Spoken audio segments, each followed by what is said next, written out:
Oh, you think you're better than permethrin, huh? Hey guys, today we're out scouting a river bottom habitat. This is a flat river bottom with not a lot of topography, and through the center of this piece of public there's a meandering stream that goes through here. As you can tell, it's slow moving, but there's water in this thing all year. It's pretty deep, you can't cross it. The reason we like targeting areas like this is because we can use creative access like our kayaks or a canoe. There's no real boat ramps here, so it's tough to get an actual boat with a motor up into this stream, but you can float down it easily enough. So we're going in to scout this area today, and we've got a specific area in mind on this river. Right here, there's a very straight stretch, but if you follow this river channel, it eventually has a bend, which creates an oxbow.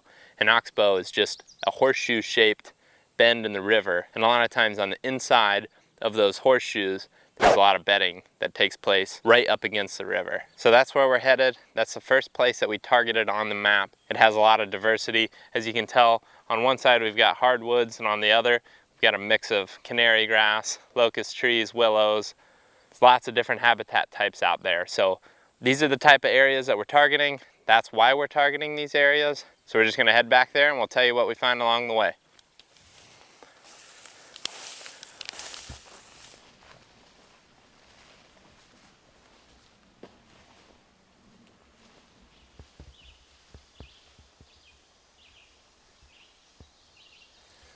So we went through one habitat type just to get off the road a little bit more, and now that we've broken into this flat river bottom, you can see that there's some maples out there, willows, there's some locust trees, but right here is the beginning of the bend of the river where we're targeting. And the reason that we picked this spot on the map is it just had different habitat types. Over here we've kind of got that grassy, brushy habitat with some maples in it, and over here we've got hardwoods with more oaks and hedge, just different types of habitats that meet.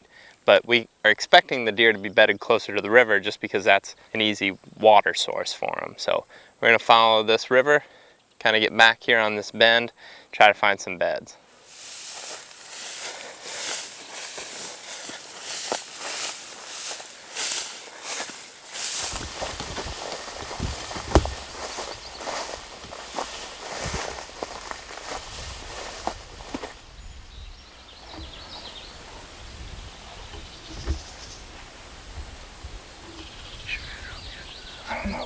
I think it might have been a buck, wasn't it? I saw it go through that gap, but it jumped from right in these shorter maples.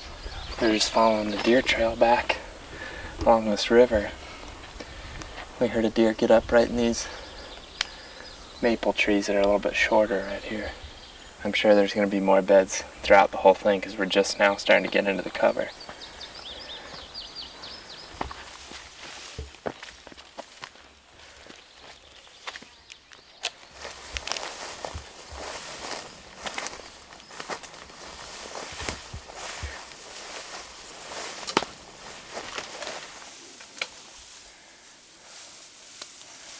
Here's where that deer was bedded that we just jumped. Deer can tuck up in here.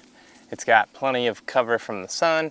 It's got horizontal and vertical cover. You never see the deer in this bed if you are walking by. I mean, you could walk 10 feet past the deer, probably not even see it bedded in here. So that's why they're utilizing these areas. But as you walk along a river, especially as you get closer to the channel, if you notice trees that are hanging over like this, a lot of times along rivers, you're almost always going to find a bed, especially in an area that's a little bit more open like this one where you've got a lot of grassy areas.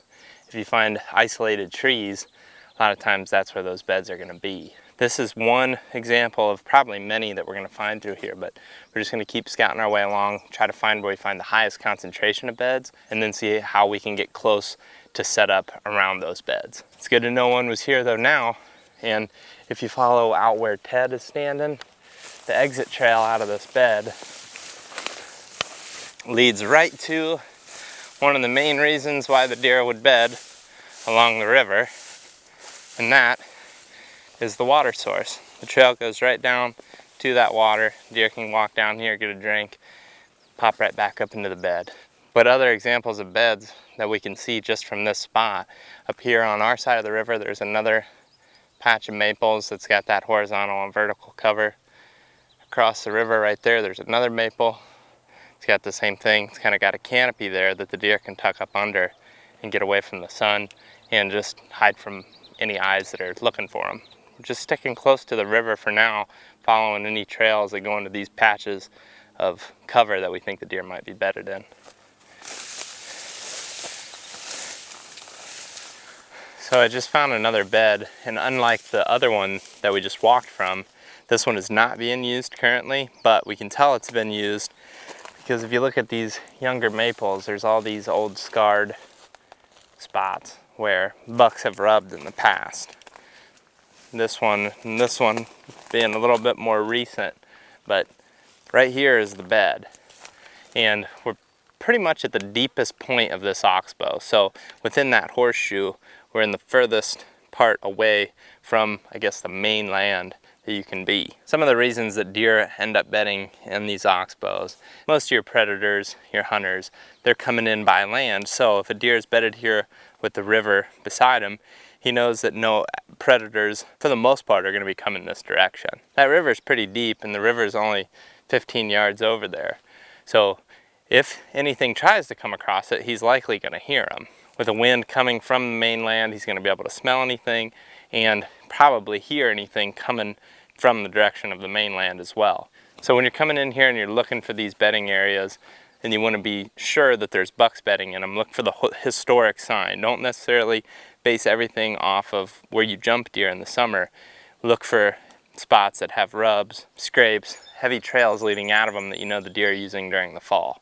So now that we've found this bed, and we know that bucks are using it, and we know there's other beds scattered right in this area. If you look around, there's all types of horizontal cover, vertical cover where these deer are plopping down in this taller grass. So we know this is a higher concentration area. We're starting to bump into more and more beds. Now we got to find a way that we're going to hunt it. And one of the reasons that we like hunting these rivers is we've got the access. While we're saying not a lot of hunters or predators access from the water, it's definitely an effective way to get in here without deer knowing.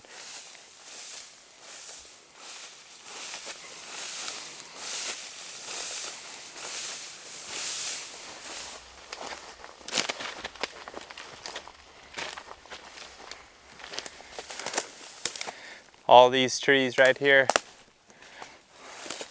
are rubbed, and right here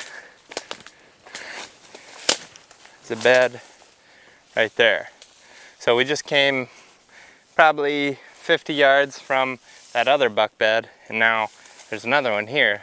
Just more beds, rubs, that historic sign that's telling you that the deer are here during the fall. Now what we're looking for is trying to find some exit trails out of this bedding area that are leading back towards where the deer are going to follow the dry ground to more diversity. Now the nice thing again that we had mentioned earlier is this spot has got this type of habitat that we're in. It's got the maples, willows, canary grass, but in that direction there's more oaks, locust trees, stuff like that, that has all the things a deer need in close proximity. So they're probably not going to go down and across that deep river very often. We figure they're probably going to go this way. So we're just going to start following trails up until we find a place that we feel like we can get to effectively in the canoe without spooking deer, but still being close enough to these bedding areas that we're in the game.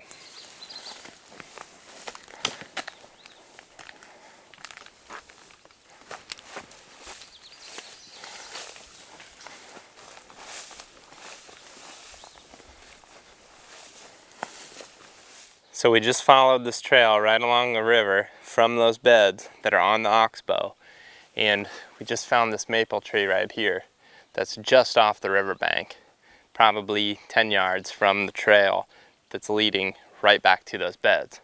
So we can take our canoe and float from this direction, hop up into this tree, and just barely thread the needle with our wind blowing down the stream. The deer that are bedded on that oxbow are going to most likely be bedded there on a wind that's blowing from this mainland towards the river. So with that being the case, we have to have a very specific wind in a very specific spot that's not going to spook them. We want that wind to go right down the river, just past them, so that way they feel safe and they're going to be bedded in that bedding area, but we're also going to be in an area where we're close enough to them that we're going to be able to get a shot. So that's one of the greatest parts about hunting a river like this, is you can come in undetected on a canoe, hop up into a tree right off the bank. You're not leaving any scent on the ground in the area that you're hunting, and you're getting in completely quiet. If you came in through the mainland, you'd make all kinds of noise in this canary grass.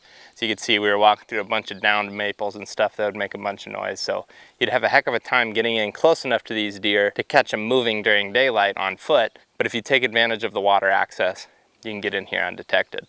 So we're gonna pin this tree as a stand tree on our map. We've already got all the beds on this oxbow pinned. And now that we've came in here and scouted this area, we're not gonna come back until it's time to hunt this fall.